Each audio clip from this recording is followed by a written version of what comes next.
Allah wahdahu la syarikalah wa asyhadu anna Muhammadan abduhu wa rasuluh. Amma ba'd.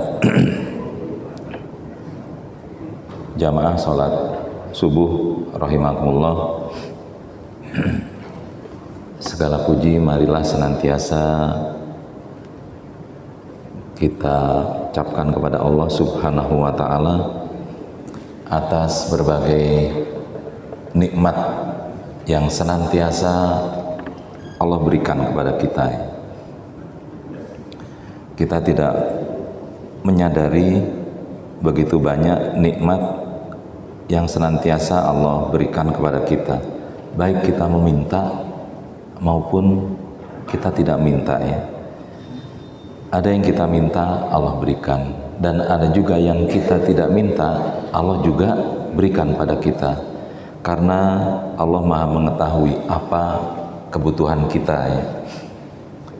Karena itu saya mengingatkan pada diri saya pribadi dan kita semua, banyak-banyak kita bersyukur ya kepada Allah ya. Karena Allah menyebut manusia ini sedikit sekali bersyukur. Wa qalilum min ibadiyas syakur. Sedikit sekali hambaku yang bersyukur. Jadi kita itu banyak lupa kepada nikmat Allah. Salat dan salam semoga senantiasa tercurah kepada Nabi kita, Nabi Muhammad Sallallahu Alaihi Wasallam, keluarganya, para sahabatnya, dan para pengikutnya yang setia sampai akhir zaman. Pada kesempatan ini saya ingin menyampaikan tentang amalan sunnah ya. Kalau amalan wajib itu kita tidak ada pilihan Pak ya. Wajib, yang namanya wajib ya harus dilakukan. Kalau tidak dilakukan ada resiko ya, ada dosa, ada ancaman. Itu wajib, kita tidak punya pilihan. Maka untuk yang wajib ya tidak usah dibahas, harus dilakukan. Adapun amalan sunnah ini mustahab, bisa dilakukan, bisa tidak. Ada definisi yang kalau menurut saya kurang tepat ya untuk mengartikan sunnah atau mustahab ini. Kalau dilakukan dapat pahala, tidak dilakukan tidak berdosa. Jadi kalau yang wajib dilakukan dapat pahala, tidak dilakukan berdosa, dapat ancaman. Itu yang wajib.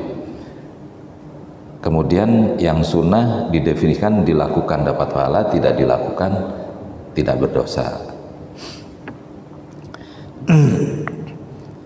Ada sebetulnya definisi yang mungkin lebih memotivasi agar orang melakukan. Sunnah artinya bila dilakukan berpahala, kalau ditinggalkan hilang pahalanya. Artinya kita luput dari satu kebaikan, luput dari pahala yang besar. Contoh, sholat qobliyah subuh. Allah menyebutkan, Nabi menyebutkan bahwa sholat sebelum subuh ini lebih baik dari dunia, wa ma fiha, lebih baik dari dunia dan seisinya. Itu pahala sebelum subuh, sholat sebelum subuh. Betul kita kalau tidak melakukan ya nggak apa-apa karena nggak wajib, tapi ada kehilangan sehingga ada penyesalan mestinya ketika tidak melakukan sholat sunnah. Maka sebetulnya arti yang lebih tepat ketika kita tidak melakukan, hilang peluang pahala, hilang kebaikan. Karena itu dengan memahami definisi, seseorang itu akan termotivasi. Banyak para ulama yang menyesali ketika terlewat satu amalan, karena mereka memahami manfaat ya, keutamaan dari amalan tersebut. Meskipun itu bukan wajib ya, kalau wajib sudah tidak ada pilihan. Tetapi amalan-amalan sunnah itu, para ulama zaman dahulu ketika terlewat, mereka itu sangat menyesalinya. Karena pemahaman yang baik ya, terhadap diantaranya definisi. Ketika definisi diterangkan dengan jelas, maka itu akan juga memotivasi. Karena di dalamnya ada keutamaan. Yang itu ketika diketahui, keutamaan itu akan memotivasi ya. Demikian ibadah-ibadah yang lainnya. Kalau kita ingin bersemangat melakukan suatu ibadah, maka pelajari Pak keutamaannya. Sholat malam misalnya, kita belum pernah sholat malam ini, kepengen. Pelajari sholat malam itu, keutamaannya apa aja, maka kita akan termotivasi. Dan orang yang tidak termotivasi itu karena tidak tahu apa keutamaan di balik amalan-amalan tersebut ya. Maka pertanyaannya, amalan sunnah ini nikmat apa beban Pak? Sudah ada yang wajib ya, nggak ada pilihan, wajib haruslah, ditambah sunnah lagi, dan sunnah itu banyak sekali. Nikmat apa beban? Ada yang nikmat, ada yang beban. Duh, ini lagi ya.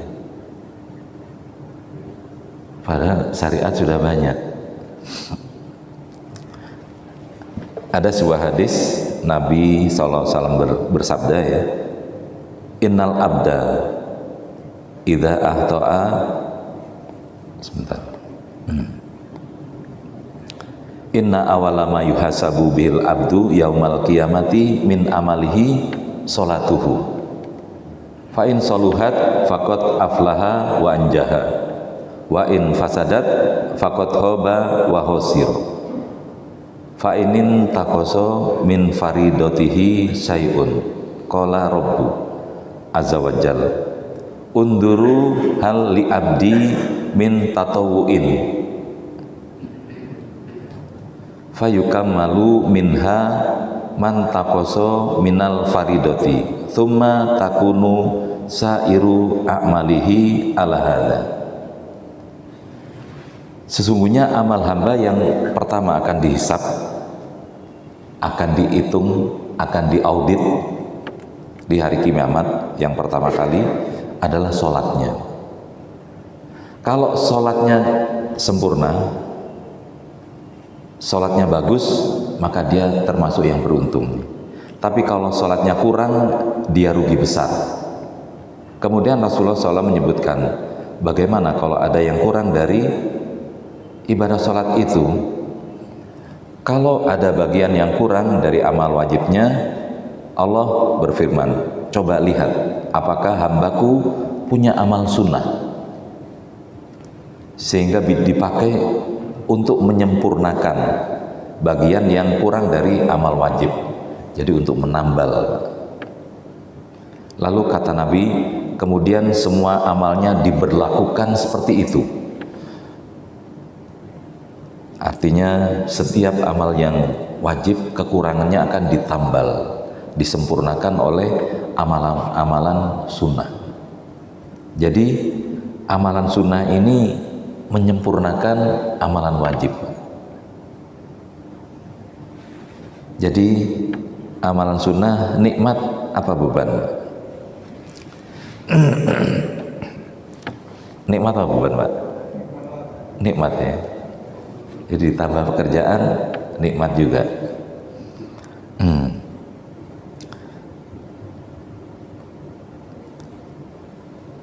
Jadi melihat hadis ini, sebetulnya kita itu sangat membutuhkan amalan sunnah Pak. Mengapa? Karena amal wajib kita itu banyak kurangnya. Sekarang sholat subuh kita 2 rakaat Pak. Nggak ada yang lebih Pak ya. Pengen sempurna jadiin 3 rakaat aja biar afdol. Nggak ada ya Pak ya. Terus yang merasa sholatnya itu kalau dinilai itu 100 Pak. Ada nggak Pak? yang merasa pasti diterima, saya sempurna, perfect, ada nggak Pak? Hah? Enggak Pak, merasa kurang Pak ya? Kurang? Kurangnya apa Pak? Ya mungkin dalam gerakannya tidak sempurna. Gerakannya tidak sempurna, ya karena sholat itu mengikuti Nabi Pak. Shollu kama ra'aitumuni usolli. Sholatlah kalian sebagaimana kalian melihat aku sholat. Jadi gerakan juga harus ngikut Nabi. Terus apa lagi Pak? Kok merasa nggak sempurna? Pikirannya kemana-mana Pak. Sholatnya di masjid, pikirannya wah keliling. Nah itu Pak. Jadi banyak itu kasus ketika sholat itu solusi itu ketemu Pak. Jadi waktu berangkat kunci motor itu dicari nggak ketemu, udah berangkat sholat aja. Begitu sholat langsung ketemu, oh, kunci ada di. Jadi pikirannya kemana itu Pak? Kemana-mana ya. Jadi kita harus akui, yaitu fitrah Pak. Fitrah manusia itu tidak sempurna, banyak kekurangannya. Tetapi kita harus mengembalikan lagi Pak. Tadi ketika pikiran itu mengembara, kembali lagi Pak, ke sholat lagi. Dan ketika kita menyadari, yaitu kekurangan sholat kita itu kita tutup dengan sholat sunnah Pak. Ya sholat sunnah untuk sholat subuh yaitu qobliyah subuh tadi 2 rakaat itu akan menyempurnakan kekurangan yang ada pada sholat wajib ya. Saya kira semua ya termasuk saya itu kita nggak sempurna Pak. Kayaknya belum pernah sholat kita yakin nih 100 sempurna, kayaknya belum pernah. Ada aja, ada saja kekurangannya. Jadi manfaat sholat sunnah itu menyempurnakan yang wajibnya. Belum ketika orang memang sengaja curang. Jadi ada yang curang dalam perdagangannya, timbangannya dikurangi. Jadi standarnya itu dikurangi. Kan banyak itu keluhan.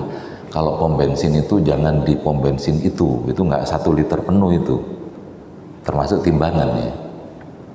Nah, manusia juga ada, karena itu ada ancamannya, wailul lil mutaffifin ya.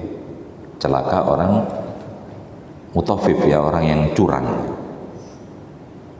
Celaka orang yang curang. Ada juga orang yang curang dalam ibadah Pak. Ada nggak?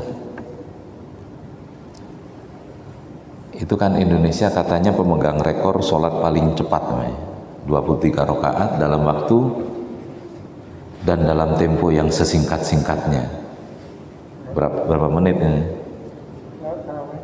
Tarawih ya. Oh udah biasa Pak gitu ya. Biasa begitu ya. Udah biasa. Jadi 23 rakaat 7 menit selesai. Itu saya pernah lihat videonya itu Al-Fatihahnya itu memang dipotong. Bismillahirrahmanirrahim. Amin. Terus gerakannya cepat itu ya. Itu pemegang rekor katanya. Itu mencuri dalam sholatnya Pak. Sahabat Salman Al-Farisi rahimahullah pernah menyebutkan mutaffif yang paling jelek yaitu mutaffif dalam ibadah ya. Di antaranya sholat tadi Pak. Itu semua serba cepat. Itu pencurian dalam sholat Pak. Mestinya kan ada tumakninah Pak, berhenti sebentar ya, meluruskan tulang. Ketika sujud juga ada waktunya. Nah ini hajar terus untuk mengejar rekor. Padahal itu bukan sesuatu yang harus dibanggakan Pak. Itu malu kita. Nah kualitas kaum muslimin seperti ini. memalukan kalau ada orang yang paham yang seperti ini, kenapa tidak ada yang menegur? Harusnya itu pemerintah atau alim ulama itu menegur. Itu tidak boleh diteruskan itu. Itu tidak benar, ya. Itu pencurian di dalam ibadah, ya.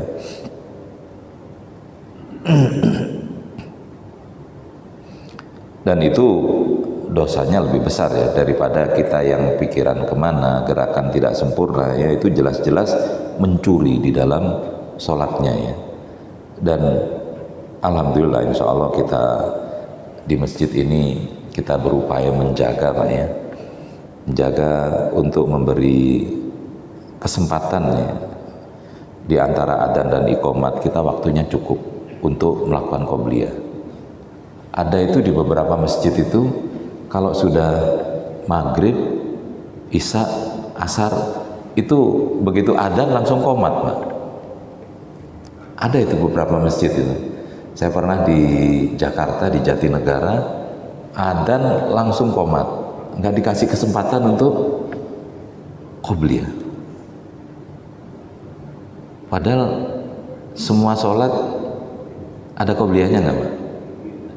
Semua sholat ada? Sepakat nggak? Ada qobliyahnya nggak? Semua sholat ada qobliyahnya nggak? Ada? Ada, ya, sepakatnya. Semua sholat ada ba'diyahnya nggak, Pak? Hah? Ada yang nggak, ya? Jadi semua sholat ada qobliyahnya, tapi tidak semua sholat ada ba'diyahnya. Insya Allah nanti sampai ke situ. Nah, itu beberapa masjid tidak beri kesempatan. Maghrib, adzan langsung qomat.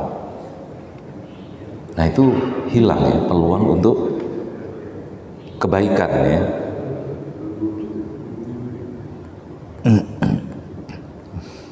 Jadi di antara fungsi dari amalan sunnah yang pertama tadi menambal atau menyempurnakan, ya. Demikian juga puasa. Puasa itu ada qobliyah ba'diyahnya juga sebetulnya. Jadi untuk puasa Ramadan qobliyahnya apa, Pak? Puasa Ramadan ada qobliyahnya, ada nggak? Apa? Sa'ban. Jadi pada bulan Sa'ban Nabi itu mayoritas puasa. Itu qobliyah dari Ramadan. Ba'diyahnya apa, Pak? Syawal, 6 hari. Itu qobliyah dan ba'diyah untuk puasa Ramadan. Jadi kalau kita tahu ketika Sa'ban perbanyak puasa, Pak, sebagai qobliyah dari saum Ramadan. Kemudian jangan lewatkan yang Syawal, itu sebagai ba'diyah. Keutamaan yang kedua dari amalan sunnah, mengangkat derajat hamba di sisi Allah. Jadi sholat sunnah ini akan mengangkat derajat seorang hamba. Alaika bikasrotis sujudi lillah fa innaka la tasjudu lillah sajdatan illa rafa'akallahu biha darajatan wa hatta angka biha khotiatan. Perbanyaklah untuk sujud kepada Allah, karena setiap kali kamu bersujud kepada Allah, Allah akan angkat derajatmu dan Allah akan hapuskan dosamu.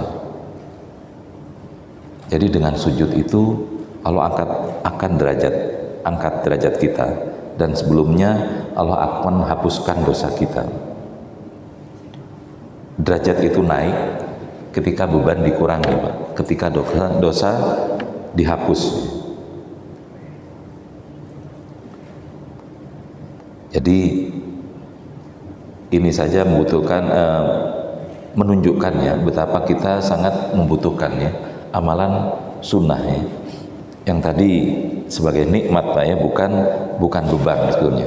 Yang ketiga, amalan sunnah menjadi sebab masuk surga, ya. Ini ketika ada seorang sahabat yang membantu Nabi menyediakan air wudhunya, kemudian Nabi bertanya, mintalah sesuatu kepadaku. Kemudian sahabat ini suatu hari akhirnya setelah memikirkan mengatakan bahwa saya ingin menemani kamu di surga. Jadi permintaannya itu bukan dunia, Pak. Bukan saya minta mobil saja gitu ya. Saya minta rumah di kereta rumah, enggak. Saya ingin menemani kamu di surga. Maka Nabi mengatakan, bantu aku untuk mewujudkan harapanmu dengan memperbanyak sujud. Artinya memperbanyak sholat. Memperbanyak sujud, perbanyak sholat. Jadi perbanyak sholat akan mengantarkan kita menuju surga ya. Kemudian yang keempat, memperbanyak sunnah itu mendatangkan kecintaan Allah Subhanahu wa Ta'ala. Allah akan mencintai orang yang banyak melakukan sunnahnya.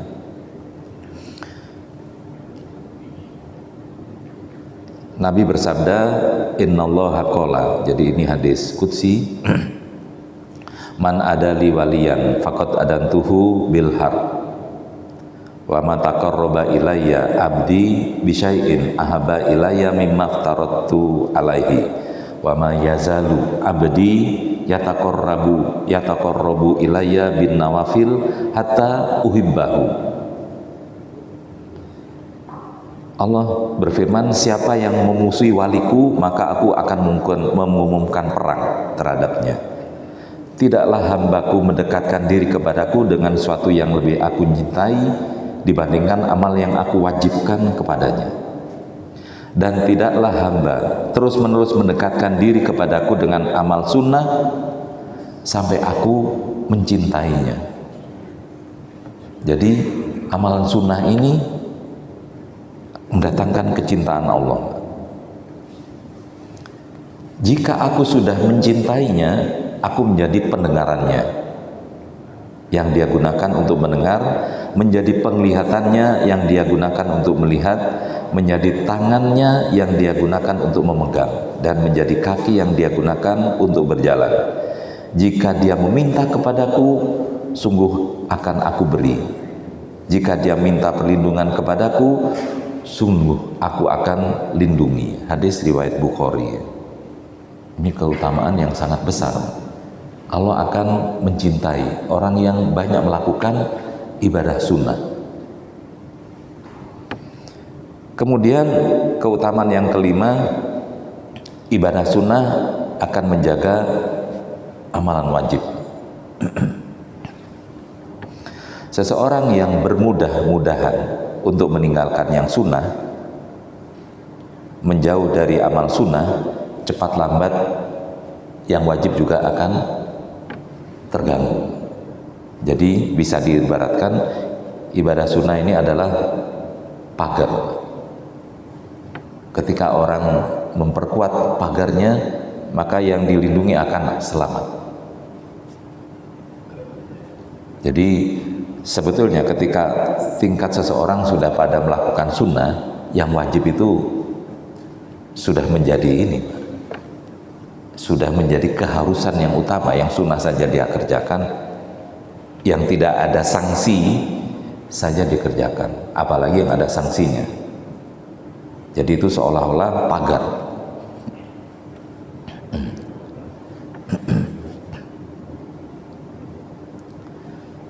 Tadi kita banyak membahas tentang sholat, maka kita pada puasa sekarang ini ya, dan puasa ibadah yang sangat mulia ya, sampai Rasulullah mengatakan perbanyaklah puasa,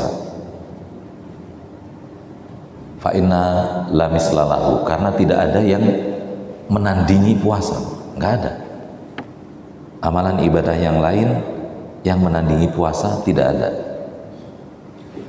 Karena puasa ini amalan yang paling tersembunyi, tidak ada yang tahu. kecuali dia pasang status, Pak. Kalau enggak ada yang tahu. Itu hebatnya puasa. Karena itu Nabi menganjurkan perbanyak puasa. Fa innahu la mislalahu, karena tidak ada yang sebanding dengan puasa, Pak. Kita duduk di sini nggak ada yang tahu kita ada yang puasa sekarang hari apa, Ahad, puasa Daud misalnya, nggak tahu, nggak ada yang tahu kecuali itu tadi, Pak, pasang status. Jadi ini keutamaan yang sangat besar, ya.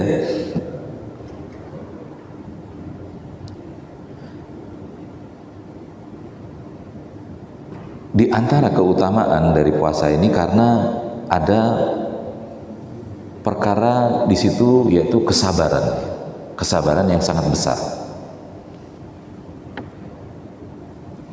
Orang yang berpuasa ada bersabar di dua tempat, ya. Yang pertama terhadap fisiknya, ya. Dia ingin makan, ingin minum. Kalau lebaran di rumah banyak toples, ya, jadi puasa Syawal itu kan berat, Pak. Di rumah itu banyak kue lebaran, jadi itu gangguan untuk puasa Syawal. Nah, itu bersabar dia atas keinginan hawa nafsunya. Yang kedua, bersabar menahan sakit yang dialami. Dia kehausan, dia kelaparan, tapi dia tahan. Maka ini kesabaran yang dilakukan oleh orang yang puasa. Karena itu pahala orang puasa itu bighairi hisab. Innama yuwaffas shabiru ajrohum bighairi hisab. Hanya orang yang bersabar dicukupkan pahalanya tanpa batas. Nggak ada bilangannya, nggak ada pengalinya. Kalau untuk yang lain 10 kali sampai 700. Tapi untuk puasa tidak ada pengalinya. Itu rahasia dari Allah. Tentunya ini lebih besar daripada yang biasa dilakukan.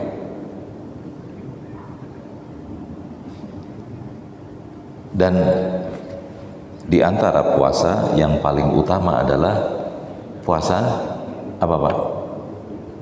Di antara semua puasa sunnah yang paling utama puasa apa? Puasa Daud, Pak, ya. Jadi sehari puasa, sehari buka. Itu yang paling utama. Dan jangan ditambahi lagi. Maksudnya apa, Pak? Jadi kalau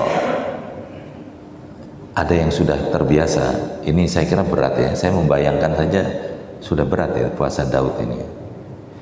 Sehari puasa, sehari enggak, gitu, ya. Ketika bertabrakan misalnya dengan Arafah misalnya, tanggal 9. Nah, dia kebetulan nggak puasa. Wah, saya pengen Arafah nih. Kemudian dia puasa. Nah, ini salah. Nggak usah puasa, Pak. Karena jadi bukan Daud lagi nanti ada hari puasa, enggak. Yang ini tambah puasa lagi karena bertepatan dengan hari Arafah misalnya.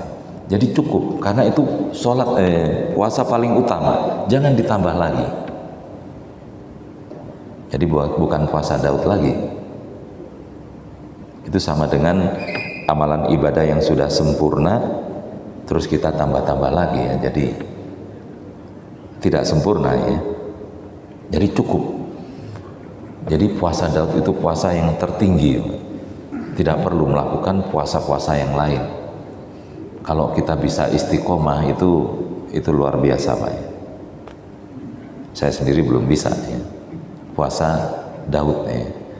Minimal, Pak, 3 hari dalam 1 bulan kita puasa, supaya enggak nanti ketemu pasar Ramadan lagi baru setahun kita puasa, terlalu sedikit, ya.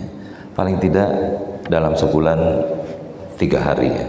Terserah mau 13, 14, 15 Ayyamul Bid, atau 3 hari itu dipisah-pisah. Pas Senin, Kemis, Senin lagi, udah 3 hari selesai. Atau kalau mampu Senin dan Kamis plus 3 hari, ya, itu lebih bagus lagi. Jadi paling tidak kita juga ada puasa sunnah, Pak. Kalau sholat kan banyak, ada rawatib. Yang puasa ini biasanya jarang nih. Jadi perlu kita dalam sebulan paling tidak ada puasanya ya.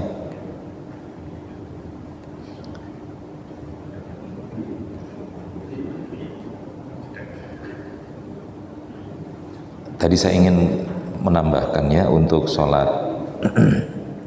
rawatib ya. Rawatib untuk qobliyah semua itu ada qobliyahnya, Pak. Hanya ada muakkad dan ghairu muakkad. Muakkad itu artinya yang rutin dilakukan oleh Nabi. Yang muakkad itu ada 12 rakaat, Pak. Subuh 2 rakaat, duhur 4 rakaat. Setelah duhur 2 rakaat, setelah maghrib 2, setelah isya 2, total 12 rakaat. Adapun untuk qobliyah yang ghairu muakkad,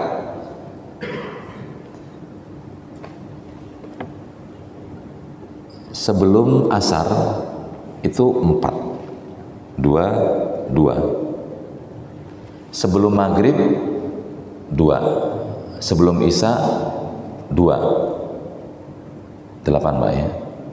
Setelah duhur 2 rakaat. Jadi setelah duhur itu 2 rakaat itu muakkad, 2 rakaat lagi ghairu muakkad. Jadi yang muakkad itu 12 rakaat, yang ghairu muakkad 10 rakaat, total 22. Jadi yang rutin Nabi itu yang muakkad tadi 12. Jadi setelah yang wajib 17 ditambah 12. Termasuk ghairu muakkad adalah witir. Witir itu ganjil. 3, 1, 5. Usahakan kita juga witir, Pak. Kalau tidak mampu witir sebelum subuh, witir sesudah apa, Pak? Sesudah isya. Kira-kira bakal nggak bangun ini udah habis isya sholat 3 rakaat atau 5 rakaat. Maka kita telah melakukan sholat malam itu, Pak. Itu termasuk yang muakkad. Jadi sholat witir termasuk yang muakkad, yang Nabi tidak pernah meninggalkan, termasuk ketika berkendara. Jadi ketika naik onta, perjalanan malam, Nabi itu sholat witir di atas kendaraannya. Kalau kita di atas kereta, Pak, di atas mobil gitu ya. Dan sholat sunnah itu bisa dilakukan duduk ataupun berdiri, Pak. Meskipun kita sehat, Pak. Jadi nanti ketika ada orang sholat sambil duduk, kamu sakit nih, nggak harus sakit, Pak ya. Jadi Nabi itu sholat malam kadang sambil duduk, ya. Hanya keutamaannya memang pahalanya berkurang dibanding yang berdiri. Iya, keutamanya pasti berbeda. Yang kita kalau kita masih sehat, Pak ya, ya berdiri. Jadi yang utama sholat itu ya berdiri. Lama berdirinya. Jadi ada ucapan Nabi, Abdulus sholati tulul kunuti. Sholat yang utama itu yang panjang berdirinya. Artinya apa, Pak? Panjang berdirinya, bacaannya panjang ya. Jadi itu memotivasi kita punya hafalan, Pak. Jadi ketika kita sholat malam misalnya, yang panjang berdirinya, jadi bacanya beberapa surat misalnya ya, juz 30, An-Naba, An-Nazi'at, Abasa, itu 1 rakaat. Terus nanti rakaat berikutnya al-mutaffifin, at-takwir, invitor baru. Jadi tulul kunuti, berdiri panjang berdirinya itu yang utama dari sholat. Jadi kalau bisa memang kita ya, ini kan masih muda-muda semua, berdiri. Artinya bisa sholat berdiri itu nikmat, Pak. Bisa sujud itu nikmat. Karena orang akan ada kebahagiaan, Pak, ketika kita mampu beribadah dengan sempurna kepada Allah Subhanahu wa Ta'ala. Demikian yang bisa saya sampaikan.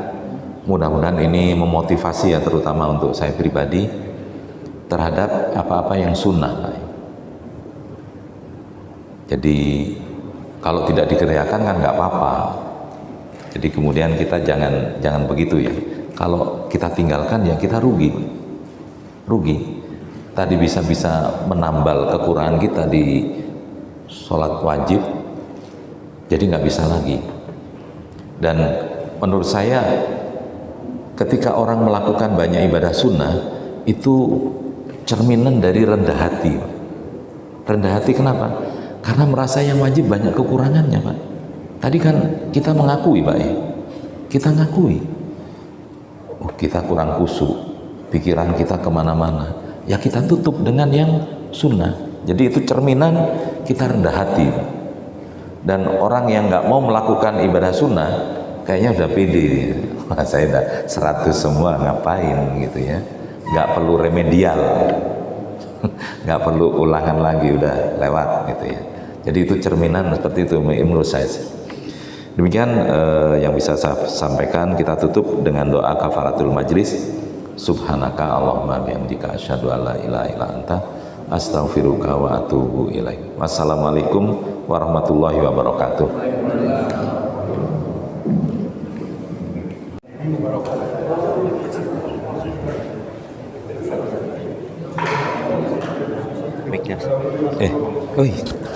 Taruh ini terus nyambung terus.